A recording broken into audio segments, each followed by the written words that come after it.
Fala aí, galera, começando aqui mais um vídeo.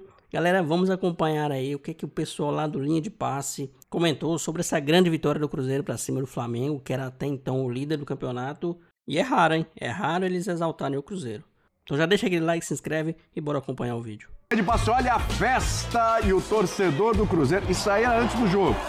Aí durante o jogo tivemos várias leis do ex, né? Tivemos gol do Arrascaeta contra o Cruzeiro e tivemos gol do Gabigol contra o Flamengo. O gol que deu a vitória ao Cruzeiro, expressiva a vitória do Cruzeiro sobre um dos candidatos ao título. O Cruzeiro abriu aí o placar com o Caio Jorge nesse chutaço. O Caio Jorge cheio de confiança, inspiradíssimo. E a gente abre o Linha de Passe para falar desse jogo. Daqui a pouco a gente comenta sobre a vitória do líder Palmeiras. Sim, venceu o Vasco por 1-0 e também a vitória do Grêmio. Saindo um pouquinho ali da zona do rebaixamento, venceu o Santos por 1-0. Estou aqui com o Eugênio Leal, com o André Kifuri, com o Breiler Pires e também com o Vitor Birner. André, estava pensando aqui numa vitória desse tamanho, né? E buscando aqui, até conversando com um companheiro aqui no WhatsApp, ele falou assim: William, eu acho que desde 2018 o Cruzeiro não tem uma vitória desse tamanho, porque anos de Série B, não ganhou o Campeonato Mineiro, não teve nenhum grande desafio internacional, um jogo grande desse tipo.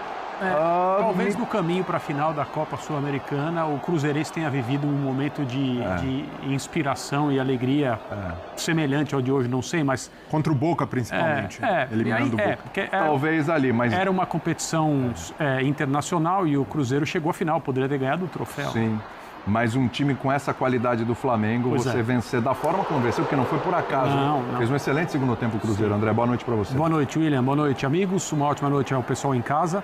É uma vitória muito expressiva para o time do Cruzeiro hoje, porque ela foi merecida, né? Durante o segundo tempo, em especial, o Cruzeiro foi o melhor time em campo e do outro lado estava a melhor equipe do futebol brasileiro e sul-americano. Uma coisa, o resultado não muda essa leitura, né? Sim. O que o jogo nos mostra é que uma equipe organizada, talentosa, confiante e passando a viver um bom momento, que é o que está acontecendo no Cruzeiro, e a gente vai poder falar sobre as razões desse bom momento durante o programa, consegue, numa determinada tarde e noite, uma atuação na qual ela merece ganhar de um time que tecnicamente é um pouco superior a ela e que coletivamente, até agora na amostra do ano, é bastante superior, né? O Cruzeiro vem jogando bem há algumas partidas. O Flamengo faz um ano que é muito bom, embora na Copa Libertadores tenha tido algumas partidas abaixo do que deveria fazer, e no jogo de hoje foi superado pelo Cruzeiro na maior parte do tempo. Muitos detalhes, né? Muitas coisas interessantes. Eu e o Eugênio conversávamos antes de entrar no ar. Fazia tempo que a gente não via o Rossi trabalhar da forma como trabalhou hoje. Pois é. E essa é a equipe que tem a melhor defesa do Campeonato Brasileiro, né? E ele foi, num determinado momento da partida, responsável pela manutenção das chances do Flamengo, porque se o Caio Jorge faz aquele segundo gol de fora da área, o chute que ele toca e a bola vai no travessão, 2-0 ali naquele momento, talvez a vitória do Cruzeiro fosse um resultado mais evidente e que não tivesse acontecido só no fim, como foi o que houve, né? Com o pênalti já no final do jogo e o gol do Gabriel, que começou a partida no banco. Perdendo o pênalti e fazendo o gol, que mostra que as coisas elas podem ser emocionantes de diferentes maneiras. Mas, a respeito do momento do Cruzeiro, acho que dá para a gente dizer que, enfim, as pessoas que são responsáveis pela tomada de decisões, que resolvem as coisas, que ditam os rumos no clube, resolveram dar suporte, dar apoio à comissão técnica, em vez de ficar procurando ou aceitando os dedos que são apontados para a cabeça de treinadores sempre que as coisas vão mal. Então, o que tem acontecido no Cruzeiro? O Leonardo Jardim recebeu autorização para trabalhar em relação à ideia de jogo, escolha de jogadores, da forma que ele acha correta. Independentemente de serem contratações de peso, independentemente de serem jogadores de personalidade, Sim. Ele está fazendo o que ele acha certo fazer. E o Cruzeiro está, enfim, se aproximando do nível coletivo que o elenco do Cruzeiro nos estimula a pensar, né, naquilo que é possível fazer. Eu acho que a vitória de hoje não coroa nada, mas reforça que o momento é bom e reforça os motivos pelos quais o Cruzeiro alcançou esse momento. Na realidade, né, Birner, a gente parar para pensar, uma vitória sobre o Flamengo não sustenta um campeonato inteiro de mais 31 rodadas. O Cruzeiro tem que continuar evoluindo, tem que estar lá em cima e tudo. Mas olha para o momento do Léo Jardim, para o momento das escolhas que foram feitas, do caminho que foi trilhado, é um carimbo importante nesse trabalho, hein? Tudo bem? Tudo bem, William? Boa noite a você, André, Eugênio, Breiler, aos fãs e às fãs do esporte. Concordo plenamente, porque mesmo sendo um campeonato de pontos corridos, não há uma decisão direta, a não ser que chegue ali numa última rodada, ou penúltima rodada, 2 clubes disputando. Há algumas vitórias que pesam mais pelo que os clubes têm feito nos últimos anos. E são as vitórias contra Flamengo e Palmeiras. Isso. Né? São vitórias que carimbam, como você gosta de dizer, como você falou agora, um time que parece em ascensão. O torcedor do Cruzeiro confiava na ascensão antes do jogo, depois do jogo ele confia muito mais. Claro. Do que se tivesse vencido respeitosamente Fluminense, São Paulo, Inter, Vasco, até o Atlético. Talvez a vitória fosse mais prazerosa, mas como confiança para um time que o torcedor pretende ver se estabelecer no primeiro escalão, ou pelo menos na briga por uma das vagas diretas da Libertadores, quem sabe por um título, o resultado tem um peso enorme. E eu acho que fica uma coisa que eu tenho certeza que os torcedores dos outros clubes deveriam pensar, porque todos os clubes já viveram situações parecidas com o que eu vou dizer, mas eu acho que ninguém aprende. Futebol se faz coletivamente e não com nomes de jogadores. As histórias, o quarteto mágico, tais jogadores são os mais técnicos, precisam jogar, o craque sempre precisa ter espaço. Esse tipo de coisa que a gente sempre ouve quando um time contrata jogadores que às vezes não querem jogar sem a bola, que não se encaixam, que tecnicamente são mais capazes, deveria acabar depois do jogo de hoje. Deveria acabar depois dessa temporada. Mesmo que o Cruzeiro não seja campeão, porque uma coisa é certeza. Se o Cruzeiro estivesse preocupado em escalar Dudu, Gabigol, todos os seus principais jogadores, suas estrelas contratadas, nesse momento, o Cruzeiro não teria os pontos que tem na tabela de classificação e jogaria um futebol bem pior do que joga quando a gente pensa em termos de resultado. É verdade. Cruzeiro que, Eugênio, colou no próprio Flamengo, né? Uhum. Flamengo 14 pontos, o Cruzeiro vai a 13, fica a 3 pontos do líder Palmeiras. Olha a situação do Cruzeiro com 7 rodadas, hein? Tá a 3 pontos do líder, tá no G4, né? E isso diz muito sobre esse trabalho, a gente pode falar recente, ele teve tempo para trabalhar, mas não tinha saído do Dudu e tal, ainda tinha coisa do Dudu e Gabigol. Esse trabalho, ele é recente, o resultado desse trabalho, ele começa a aparecer recentemente, Eugênio. Tudo bem? Tudo bem, boa noite para você, William, para os companheiros. É natural, porque nenhum trabalho vai aparecer num estalo de dedos, nenhum técnico chega e com, às vezes, um dia de treino, às vezes sem dia nenhum de treino, né? O cara já assume e vai colocar o time no campo. Você não pode achar que isso vai dar certo, né? O trabalho é construído. O Leonardo Jardim não fez pré-temporada com o Cruzeiro, né? Pegou o time na reta final do Campeonato Mineiro. Depois teve ali um período entre o Campeonato Mineiro e o Campeonato Brasileiro para fazer um trabalho. Mas ainda assim demorou um pouco para o time engrenar. Eu falei no dia, quando o Cruzeiro venceu o Bahia, que ele estreou ali no Campeonato Brasileiro. Isso aí.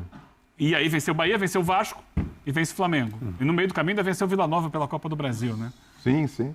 Teve aquele ensaio contra o São Paulo, né? Que não foi um mau jogo também. Né? Também não foi. Ali já era um processo. Já era um processo, já. Mas esses 2 jogos, para mim, especialmente, né, no Mineirão, o jogo de hoje com o Flamengo, o jogo com o Bahia, são as grandes atuações do Cruzeiro nesse momento que indicam esse caminho de crescimento. Eu anotei uns números aqui, né? O André falou sobre isso, né? Que a gente comentava sobre como estava trabalhando muito o Rossi. Eu fui buscar. O Cruzeiro finalizou hoje 11 vezes na direção do gol, 17 no total, 11 na direção do gol.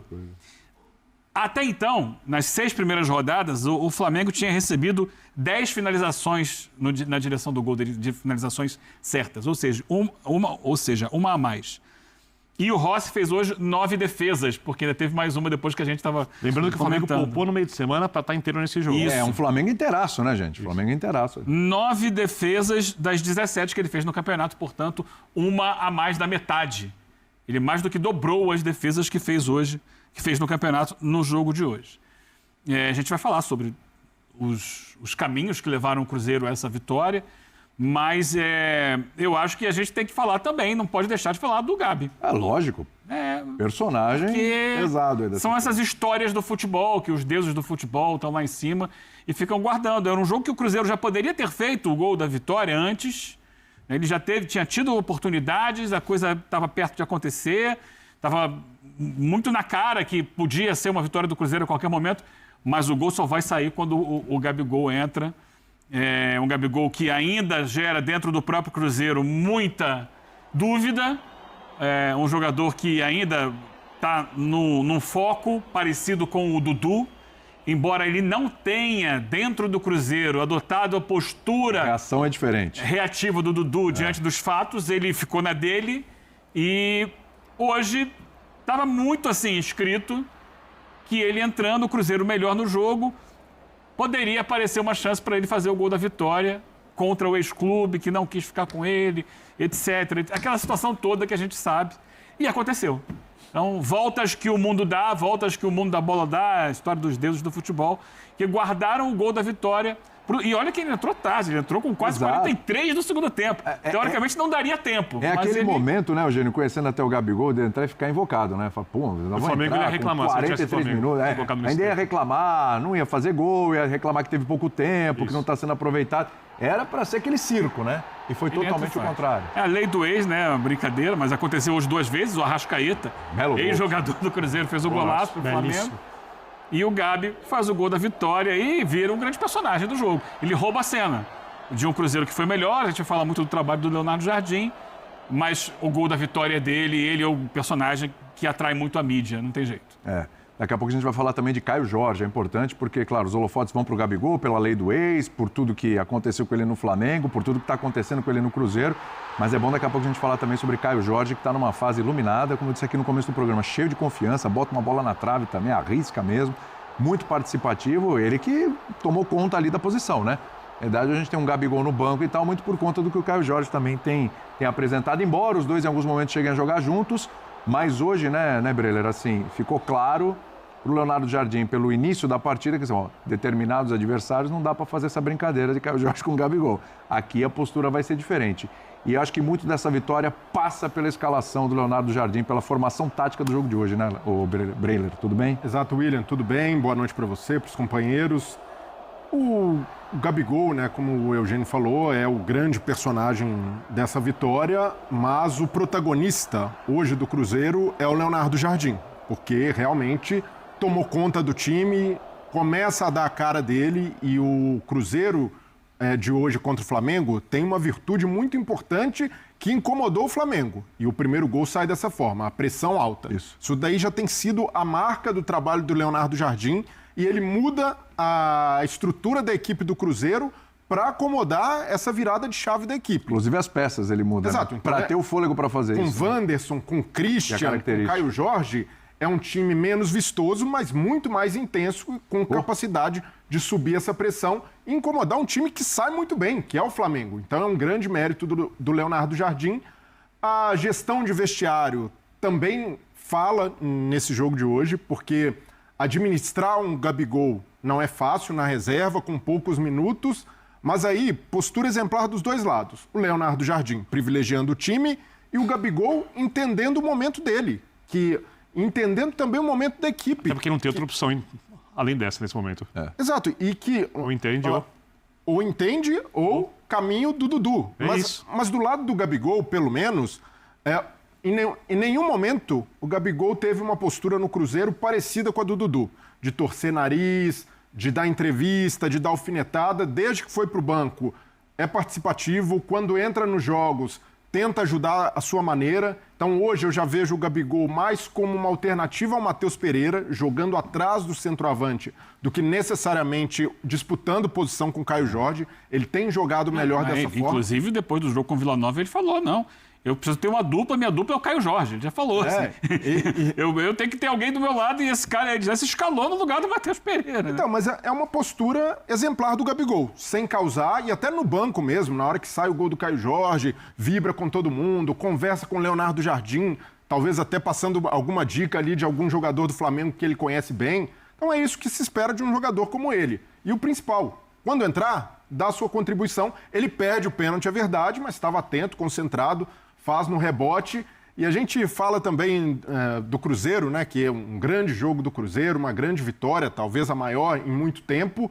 Mas do lado do Flamengo, que é um time que sofre poucos gols, eu tenho certeza que na gestão do Felipe Luiz, esse foi o gol mais doloroso sofrido pelo torcedor rubro-negro. Para o torcedor rubro-negro, esse gol do Gabigol bate diferente, porque é o maior ídolo dessa geração, um dos maiores da história do clube, marcando, fazendo a lei do ex e o principal, mostrando que está feliz, que virou a página do Flamengo, que mesmo na reserva continua sendo um jogador bastante útil. Então, para o torcedor rubro-negro, mais do que uma derrota, e é uma derrota que tira o Flamengo da liderança, é observar que a estrela principal foi um cara que até pouco tempo era idolatrado, com todos os méritos, por tudo que fez no Flamengo, se despede do clube ganhando um título. Tem aquela derrota contra o Central Córdoba, é verdade, ali com um pênalti também do Léo Pereira, né? A gente vai falar também sobre as falhas defensivas do Flamengo, mas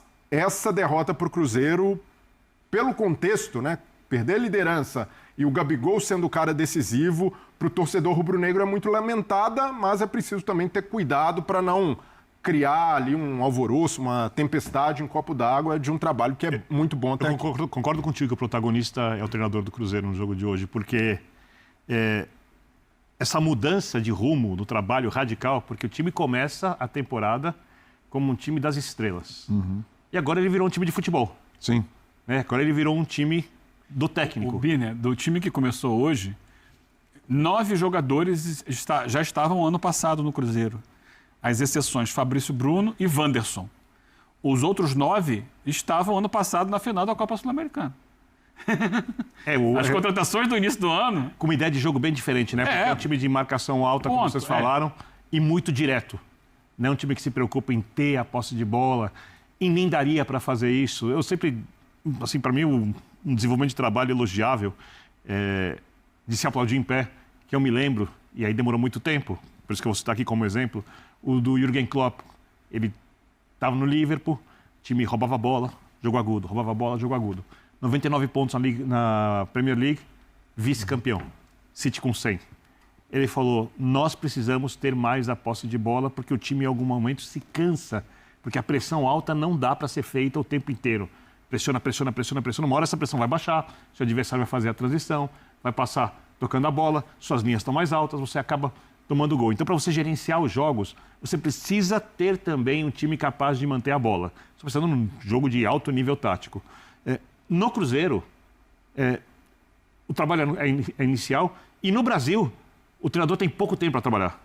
Então, dentro do que era possível se fazer, eu acho que o Leonardo Jardim supera o que qualquer um imaginava em tão pouco tempo. Quando a gente olha, não estou falando dos resultados, estou falando o jogo coletivo do Cruzeiro, que poderia não ter gerado também os resultados. Se tivesse terminado empatado hoje, não houvesse o pênalti, era 1-1 e o jogo teria sido tão bom quanto foi. Sim, ainda não é um jogo tão vistoso como o do Flamengo, sim, mas eu tenho certeza... Mas é pedir demais também, né? Não, mas eu tenho certeza que o torcedor do Cruzeiro se sente muito representado com o que vem em campo. Sem dúvida.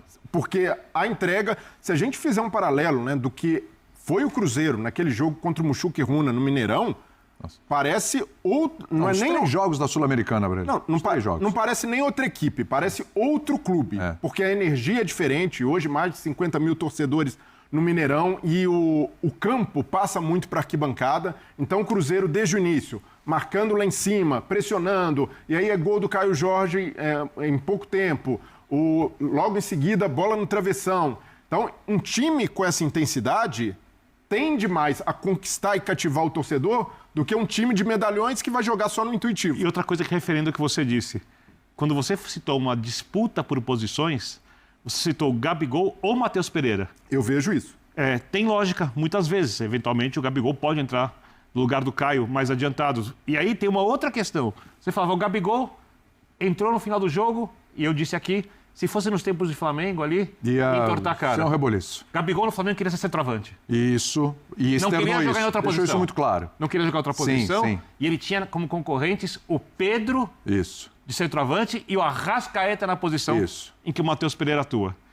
Quer dizer, é uma mudança de comportamento, um enquadramento positivo que a situação e aí a diretoria tem que respaldar, o técnico tem feito, é isso, que transforma o Cruzeiro, repito de novo, num clube de futebol onde a camisa e a instituição são mais importantes que as suas estrelas e as retóricas. Galera, hoje à noite foi realmente do Cruzeiro, jogou muita bola.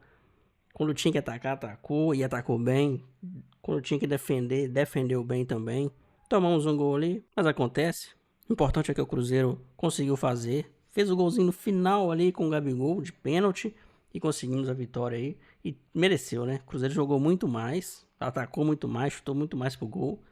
Tivemos menos posse de bola, mas o que importa é atacar, fazer gol, né? O mais importante é lógico que é o gol. Mas o Cruzeiro sempre em cima ali e isso deixa mais perto, né? Quem tá sempre atacando tá mais perto de fazer o gol. E o Caio Jorge hoje, mais uma vez aí, iluminado, ainda meteu bola na trave, poderia ter saído aí com 2 gols aí, mas jogou muito. O time todo jogou bem, né? O time todo jogou bem. Cássio, quando teve que fazer intervenção, ele fez, pegou uma bola dificílima também ali no primeiro tempo. E é o Cruzeiro se firmando, cada vez mais aí. Se na Sul-Americana não tá bem, pelo menos no Brasileiro tá muito bem. 100% em casa, ganhou tudo aí, né? Foram poucos jogos, lógico, acho que 4 apenas, né? Mas já mostrando aí que a força da torcida é muito grande e o Cruzeiro vai brigar, hein? Por coisas grandes aí. Acredito que dê pra gente beliscar aí um 4º lugar. O Pedrinho falou um 5º, né? Mas acho que um 4º lugar, classificar direto. Apesar que o Brasil tem muita vaga pra Libertadores, né? É ganhador da Copa do Brasil, é Sul-Americana, né? O campeão da Sul-Americana, né? Então, o próprio vencedor da Libertadores, se for brasileiro, então tem muita vaga aí. Vamos ver aí até que posição vai ter uma vaga para Libertadores. Eu espero que o Cruzeiro consiga uma vaga direta sem depender aí da repescagem aí, né? Pra cair já direto na fase de grupos, para não ter perigo, né, de ser eliminado aí precocemente. Mas é isso aí, galera. Já deixa aquele like, se inscreve, compartilha aí com seus amigos, ative o sininho para não perder nenhum vídeo. E é isso. Um abração para todo mundo e até o próximo vídeo.